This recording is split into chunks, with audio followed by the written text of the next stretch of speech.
Mes chers amis, bonjour. C'est Cherpi Lafaille, un de vos amis qui vous aime. À vous tous qui suivez cette vidéo, à vous tous qui êtes abonnés à cette chaîne, je vous rappelle que j'ai le grand plaisir de vous avoir comme ami.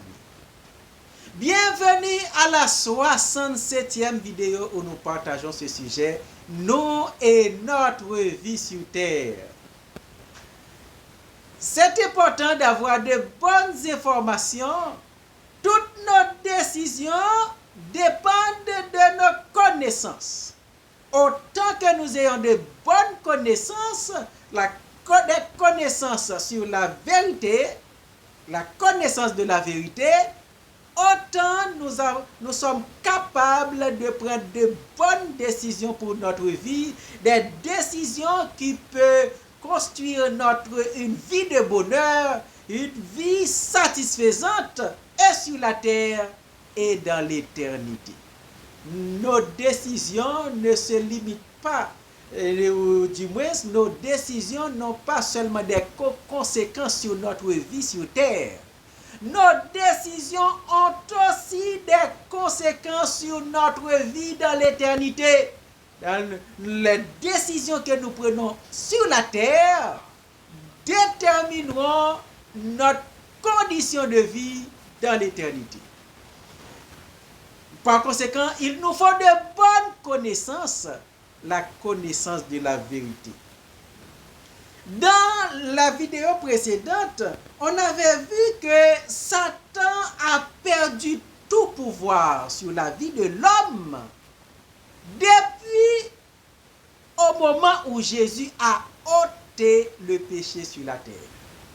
Depuis au moment où Jésus a effacé l'acte dont les ordonnances nous condamnaient en le clouant à la croix.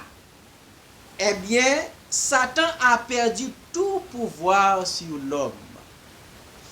Jean-Baptiste a donné ce témoignage sur Jésus dans Jean 1er verset 29 où il dit « Voici l'agneau de Dieu qui ôte le péché du monde. » Et Paul l'a confirmé dans Colossiens 2 verset 14. Il a effacé l'acte dont les ordonnances nous condamnaient. Et depuis que Jésus a exécuté le plan de rédemption, le plan de Dieu, et il a ôté le péché, Satan a perdu tout pouvoir sur la vie de l'homme, a perdu tout pouvoir sur l'homme, et Jésus, qui a dépouillé Satan de son pouvoir sur l'homme, il est celui qui est capable d'enseigner sur Satan, de parler de Satan, de faire connaître qui il est. Eh bien, au verset 15 de Colossiens chapitre 2, il est écrit: il a dépouillé les autorités, il a dépouillé les dominations et il les a livrées en spectacle publiquement.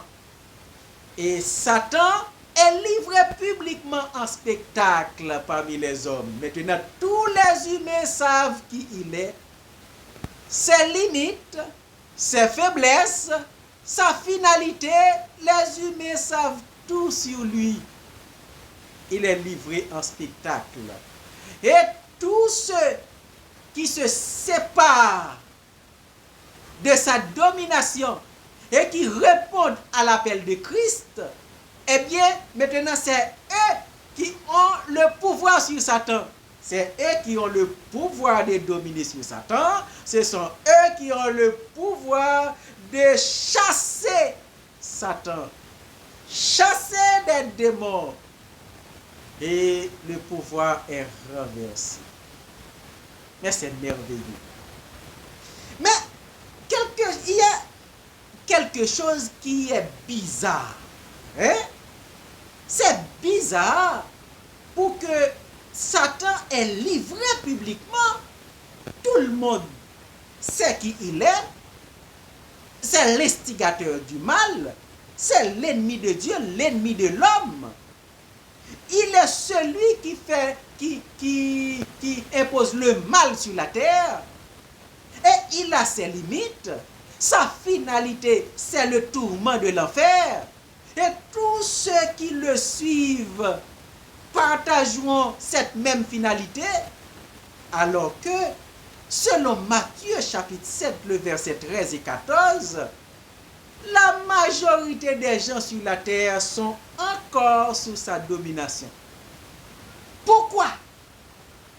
Pourquoi la majorité des gens sur la terre ont une préférence pour ce leader, ont une préférence pour sa culture? Ils ne se libèrent pas pour pouvoir jouir les grands privilèges que Jésus offre dans le salut. Vous savez qui il est, vous savez qui il est, et vous êtes encore sous sa domination. Pourquoi vous ne vous séparez pas de lui? Eh bien, étant perdu tout pouvoir sur l'homme, alors il utilise des stratégies, il utilise sa ruse pour garder l'homme encore sous sa domination. Le filet dans lequel il gardait l'homme est rompu. Est rompu parce que Jésus l'a rompu. Et la possibilité est offerte à chaque humain de se séparer de lui, de se séparer de sa culture, de se séparer de son royaume pour réconcilier avec Dieu et réintégrer le royaume de Dieu et récupérer la vie parfaite que Dieu avait préparée pour l'homme et qu'il a perdue en Éden à cause de la désobéissance, à cause de la transgression.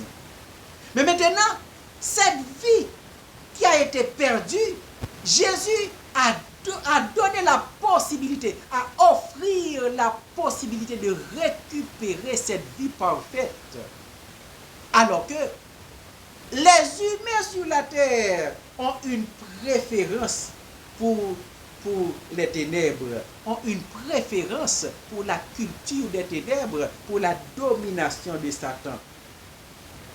Qu'est-ce qui vous empêche de répondre à l'appel de Christ? Qu'est-ce qui vous empêche? Pourquoi vous restez encore dans les pièges de Satan alors que vous connaissez déjà sa finalité? C'est le tourment de l'enfer. Est-ce que volontairement vous préférez le tourment de l'enfer? Non. Jésus l'a livré publiquement. Tout le monde sait qui il est. Tout le monde connaît déjà sa finalité. C'est grâce à Jésus que cette possibilité a été offerte pour que l'homme puisse se séparer de Satan et exercer l'autorité de Jésus sur Satan. Mais ces stratégies, ces ruses sont si efficaces que la majorité des gens sur la terre,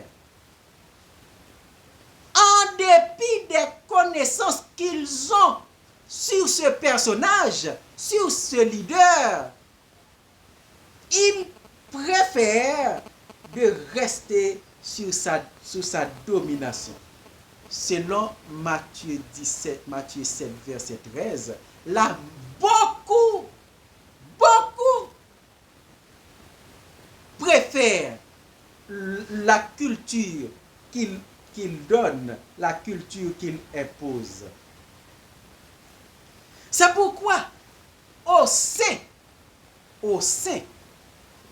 et Paul a exhorté ainsi, dans Éphésiens 6, versets 10 à 17, Paul a exhorté les saints parce que la ruse, les stratégies de Satan sont si efficaces qu'il attire, qu'il a la capacité d'attirer l'homme, de garder l'homme sous sa domination, eh bien, Paul a exhorté les saints ainsi. Dans Éphésiens 6, versets 10 à 17, il dit, au reste, fortifiez-vous dans le Seigneur et par sa force toute puissante. Revêtez-vous de toutes les armes de Dieu afin de pouvoir tenir ferme contre les ruses du diable. Car nous n'avons pas à lutter contre la chair et le sang, mais contre les dominations, contre les autorités, contre les princes de ce monde des ténèbres, contre les esprits méchants dans les lieux célestes. C'est pourquoi prenez toutes les armes de Dieu afin de pouvoir résister dans les mauvais jours et tenir ferme après avoir tout surmonté. Tenez donc ferme et ayez à vos reins la vérité pour ceinture. Revêtez la cuirasse de la justice. Mettez pour chaussure à vos pieds le zèle que donne l'évangile de paix. Prenez par-dessus tout cela le bouclier de la foi avec lequel vous pourrez éteindre les traits enflammés de l'ennemi, les traits enflammés du malin. Prenez aussi le casque du salut et l'épée de l'esprit qui est la parole de Dieu. Voyez, le fait que ces ruses, ces stratégies sont si efficaces, Paul exhorte aussi de se mettre en garde contre eux, parce qu'ils n'ont pas à lutter contre la chair et le sang, contre des humains, mais ils ont à lutter contre des esprits, des autorités, contre Satan et son royaume. Donc par conséquent, ce Satan-là, c'est un grand stratège. Il a la capacité de séduire l'homme et de les garder sous sa domination, même lorsqu'il a perdu tout pouvoir. La condamnation a été effacée, il n'y a plus de condamnation, donc il n'y a plus de moyens pour exercer son pouvoir sur l'homme. Mais maintenant, il utilise la ruse et d'autres stratégies. Vous devez les connaître. Vous devez connaître les stratégies de Satan, les ruses de Satan, pour que vous puissiez comprendre ou bien connaître de quel piège il vous garde. Vous qui jusqu'à présent, malgré toutes les informations que vous avez, malgré tous les messages, tous les enseignements, toutes les prédications, mais vous résistez, vous préférez les ténèbres, vous préférez le monde, vous préférez la culture de Satan. Vous devez savoir dans quel piège il vous a gardé. Les stratégies de Satan. Dans Jean 1 Jean 2, verset 15, nous lisons: n'aimez point le monde, ni les choses qui sont dans le monde. Si quelqu'un aime le monde, l'amour du Père n'est point en lui. Ah, voilà, il y a le monde, il y a le Père, le Père. L'amour du monde et l'amour du Père. C'est-à-dire qu'il y a le monde qui est la culture des ténèbres. Il y a Dieu, l'amour de Dieu, qui est la culture du royaume des cieux. L'amour du Père et l'amour des ténèbres. Il y a le monde et l'amour. Dans le verset, il est écrit: n'aimez point le monde, ni les choses qui sont dans le monde. Si quelqu'un aime le monde, l'amour du Père n'est point en lui. Vous vous souvenez que dans les vidéos précédentes, on avait expliqué les cultures des deux royaumes. On avait expliqué la culture du royaume des ténèbres, qui est le monde, et la culture du royaume des cieux, qui est l'amour. L'amour, c'est la culture du royaume des cieux. Eh bien, dans le royaume des cieux, le sentiment dominant, c'est l'amour. Dans Matthieu chapitre 20, on, on, on, on peut lire que le plus grand commandement dans le royaume de Dieu, c'est aimer, premièrement, aimer Dieu de tout son cœur, de toute ton âme, de toute ta pensée, et ensuite aimer les prochains. Aimer, c'est l'amour qui est la culture du royaume des cieux. Mais maintenant, dans le monde, il y a un ensemble de pièges. Beaucoup de pièges dans le monde. Et si la parole de Dieu nous exhorte de ne pas aimer le monde et les choses qui sont dans le monde, eh bien, c'est ceux qui gardent l'homme dans le monde qu'ils doivent être capables de réfuter. Les pièges, ils doivent être capables de réfuter les pièges, de repousser les pièges, et pour pouvoir se libérer. Les pièges sont nombreux dans le monde. Premièrement, il y a environ 6 pièges dans le monde qu'on peut observer dans toutes les sociétés. Au moins 6 pièges, au moins 6 pièges qu'il utilise par la ruse pour garder l'homme sous sa domination. Pour garder l'homme sous sa domination, au moins 6. Il y en a beaucoup, mais ceux qui sont plus observés, on peut en déduire 6. Premièrement, il y a le chemin large. Le chemin large qu'on lit dans Matthieu chapitre 7, le verset 13. Entrez par la porte. Large est la porte, spacieux est le chemin qui mène à la perdition. Il y en a beaucoup qui entrent par là. Le chemin large. Le chemin large explique la liberté perverse qu'on peut observer dans les sociétés actuelles. Il y a une liberté que l'homme, qui est donnée à l'homme, une liberté qui est offerte à l'homme pour faire ce qu'ils veulent de leur corps, de leur temps, de leur économie. Les hommes ont une liberté perverse. Dans le chemin large, veut dire on peut faire ce qu'on veut. On peut dire ce qu'on veut. Et lorsqu'on marche dans le chemin large, on peut marcher comme on veut, n'est-ce pas? On peut tourner, on peut s'ouvrir et on peut faire tout ce qu'on veut lorsqu'il y a de l'espace. Mais dans le chemin étroit, le chemin resserré, on ne peut pas faire ce qu'on veut, on est obligé de marcher droit. La justice, du latin jus, veut dire faire ce qui est droit. Faire ce qui est droit.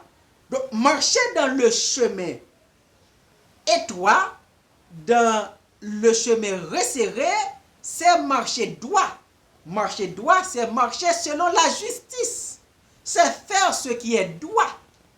Mais dans le chemin large, c'est l'espace où on peut faire ce qu'on veut. Eh bien, dans les sociétés actuelles, l'homme fait ce qu'il veut. Il y a la liberté de faire ce qu'on veut avec son corps. Surtout, c'est depuis longtemps, depuis l'histoire des hommes, il y avait toujours l'immoralité, il y avait toujours l'abomination. Depuis dans les premiers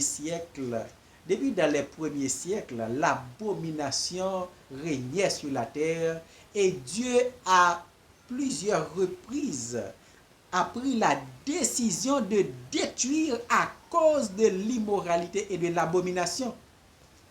Il a détruit le monde par le déluge à cause de la méchanceté. De la méchanceté, il y a tout ce qui est contraire à la vérité. Il y a la criminalité, il y a l'immoralité, il y a l'abomination. Tout ce qui est contraire à la vérité, c'est de la méchanceté. Et pour Sodome et Gomorrhe, Dieu a détruit ces deux villes à cause de l'abomination, à cause de l'homosexualité, l'abomination. Il a failli détruire Ninive, mais ce peuple s'était repenti et il s'était échappé de la condamnation, de la destruction. Ah, Dieu a fait des interventions où il détruit à plusieurs reprises à cause de l'immoralité et de l'abomination. Mais de plus en plus, on peut remarquer on peut observer que l'abomination et l'immoralité, eh bien, s'est établi sur la terre et dans notre époque, dans cette époque contemporaine où le postmodernisme influence le comportement des hommes, influence le comportement de tous les gens, eh bien, leurs comportements sont vraiment abominables. Beaucoup de gens préfèrent la culture de Satan à cause de cette liberté que Satan leur donne, cette liberté perverse de faire ce qu'ils veulent, de dire ce qu'ils veulent, d'aller où ils veulent et de prendre le plaisir dans toutes les dimensions abominables. Ils préfèrent la culture des ténèbres à cause de ça. C'est l'un des plus grands pièges que Satan utilise pour garder l'homme sous sa domination. Dans la prochaine vidéo, on parlera davantage de ce piège qui vous garde sous la domination de Satan et pour ne pas répondre à l'appel de Christ. Éternel Dieu des cieux, je te remercie de ce que tu nous donnes la responsabilité de partager ta parole. Permets, oh Dieu, que toutes les paroles que nous partageons puissent faire autorité sur la vie de tous ceux qui les écoutent, afin de les convaincre à prendre de bonnes décisions pour leur vie. Au nom de Jésus, je te prie. Amen. Partagez la vidéo, abonnez-vous pour ne pas rater la prochaine vidéo.